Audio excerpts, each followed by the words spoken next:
Hey, look, another flathead. We're going to be doing a series of videos on putting together this 59. And I don't mean 1959. I mean 59. It has been port polished and relieved by gentleman who's been building these since the 40s. But as you can see, it's incomplete. And when we first looked at it, it was seized up. It wouldn't move. It was easily broken free. It was tight because it had been sitting. So what we want to do is go ahead and put this together, get it running, and then, like the Race 8BA, put it on the put it in the container, mothball it. And this engine we intend on putting in our Trog build, 31A Model A 5-window on a 32 frame. Now, this engine came with a set of vintage Edelbrock heads. Now the problem is this head here around all of the water passages were badly corroded. So I went ahead and welded it up, and I will insert the video. And then the idea was to drop this off at H&H and have them deck it and surface it. Now at the time, gentlemen at H&H said something about, you know, if they did it, then they'd have to redo this and that and the other thing.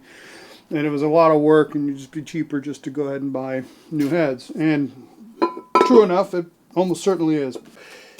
These are wall hangers. They have zero value other than they look neat. They can't be run in the condition they're in, obviously, because we got a buildup of weld around every one of these openings. So this video, I'm going to take this basically garbage head and toss it on my drill mill and surface it. Okay, here are a pair of heads for a 59A, or the mid-generation or major generation for the Flathead Ford. These examples came with the Hot Rodders Horde and are obviously used. They're Edelbrock, if that isn't already clear. Now, I think the original, earliest Edelbrock, the Edelbrock is spelled out with block letters as opposed to the script like that. I think these are probably some of the most common. These were a later casting, and I'd only be speculating what time frame. I do not think they're any newer than the 60s, but they might be. They're definitely not in the last 20 years, I'm pretty sure. They're obviously, like I said, they're used. They've got corrosion going on.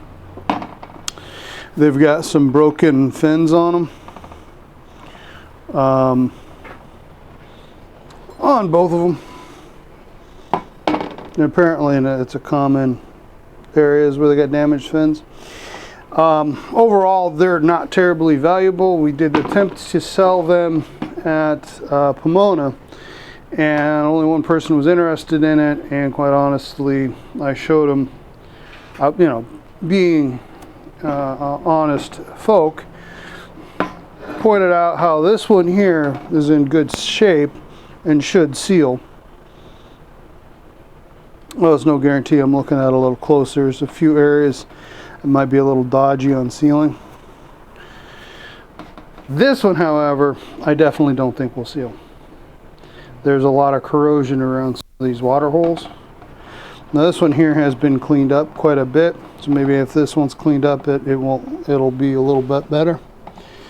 But you don't know. So today's project is clean up this head and then go ahead and fill some of these badly corroded spots with some weld, and then we're going to go ahead and drop these off with the machinist to then go ahead and flatten it out and then make sure everything matches on both heads. That's not good. There's a little nick there. So, let's get on it.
Now, when doing an operation like this, it is absolutely crucial to get this surface here, the surface that we're going to be machining to or just lightly kissing, we need to get that as flat to this surface here. And one of the steps on that is to get this completely clean and free of debris, which I have already done off camera because watching someone clean is almost as entertaining as watching someone sand. So, next step is to go ahead and figure out the work holding to safely hold this in a way with which we'll be able to go ahead and do the machine work on it, which means holding it down tightly so that it doesn't shift or move, which is going to be easier said than done. And I have a few ideas on how I want to do that.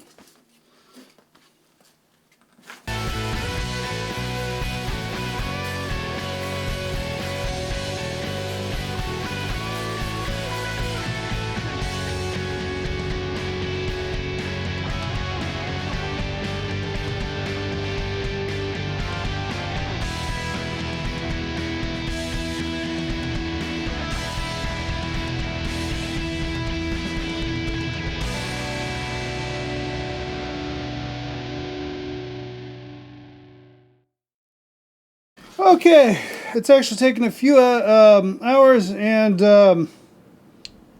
about 4 different iterations, but I now think I've got this thing firmly anchored. So, next step is I'm going to take a few light passes and start figuring out the path and knocking out the high spots before I start working it to getting it down to the base. Now the trick's going to be getting in close proximity to these without taking too much off. I'll probably have to touch it real quick with the file once everything else is done on those spots, and then hope I don't mess up. Once again, worst case scenario is this remains a wall hanger. Best case scenario is I get a set of functioning heads, vintage heads, that we can put on our trog motor. Wish me luck.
Okay,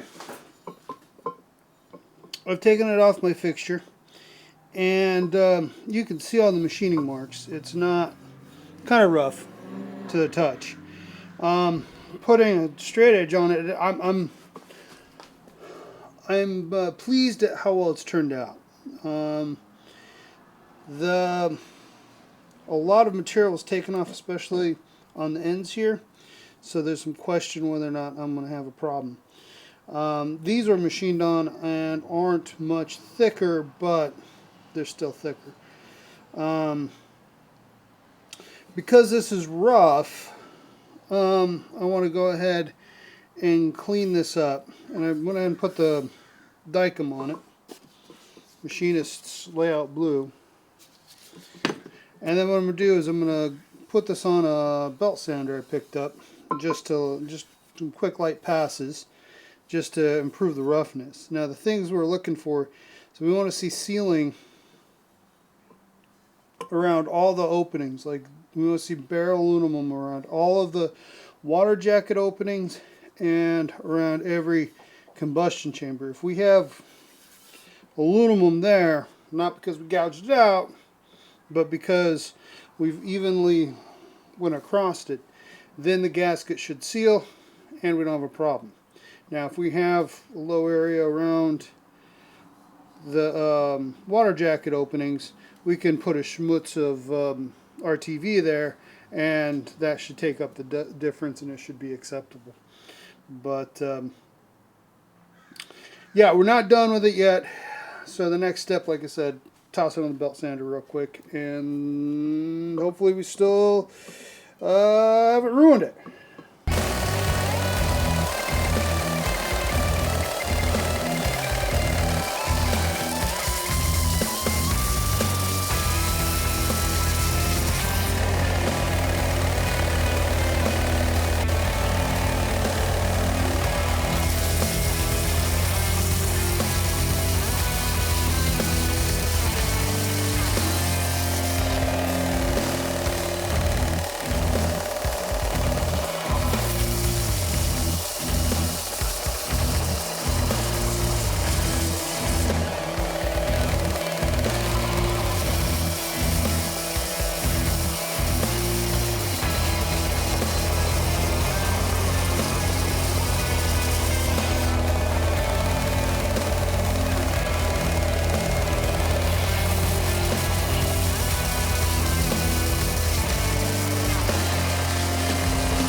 We've got the head gaskets on, and then I've got both heads just lightly placed on the engine. It doesn't seem to be sitting proud at all. Seems to be resting firmly on the gasket. Now I haven't torqued it down, obviously.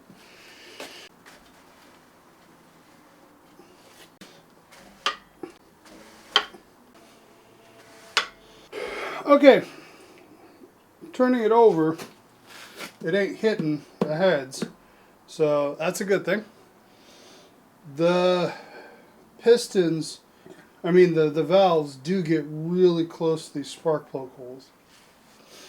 So I don't know if I thread some spark plugs in there and see if the valves hit.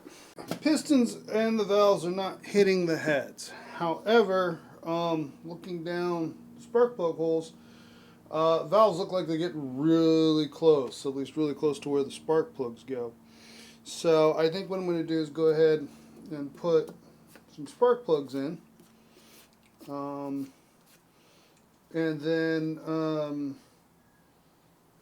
cycle the engine around. And remember, I got some head bolts in here, but they're too long. They're for an 8BA, not the 59A or the 59. So, we'll have an auditory feel for when they, if they do collide without doing any damage.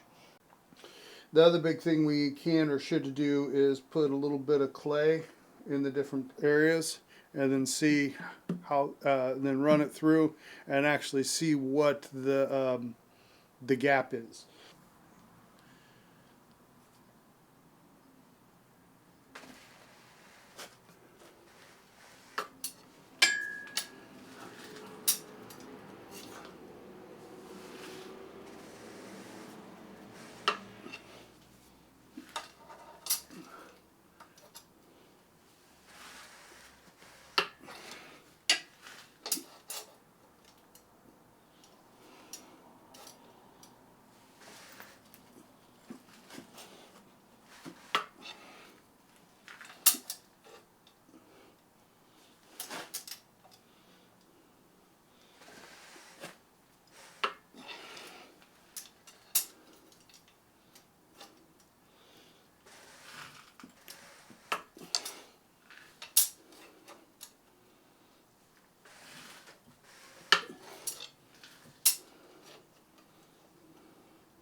Okay, that's 2.5 turns, full rotations, and no sounds of it hitting. So, seems as though we're in pretty good shape.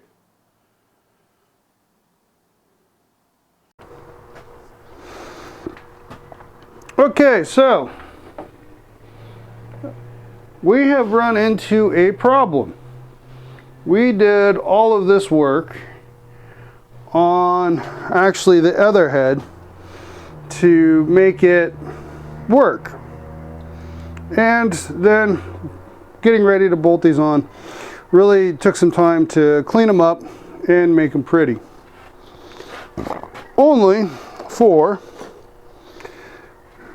well, cleaning the other head, this head being the good one that didn't need anything other than maybe a cleanup.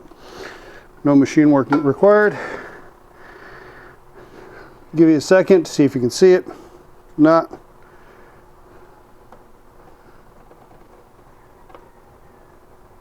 maybe you can see a little better here. There's a crack that starts somewhere in the here, goes along, right along here. And it's clear that it goes clear into the water jacket because there's some discoloration that looks like rusty water weeped out of there. And you know, these were already borderline wall hangers. Some people would not appreciate the broken fins that are on this thing, which, to be honest with you, kind of adds a little bit of charm. It makes it more, you know, it's more, adds some character. But at this point here, these are once again relegated back to wall hangers. We are going to be in a market for a more, well, a usable pair of heads for 59A. So, shucks. That just sucks. Well, that was like 9 months or a year in the making to get to that point. And if we'd polished up these heads right off the bat and saw that, wouldn't have gone through any of that other stuff. But what you gonna do? That's just what it is. So where do we go next?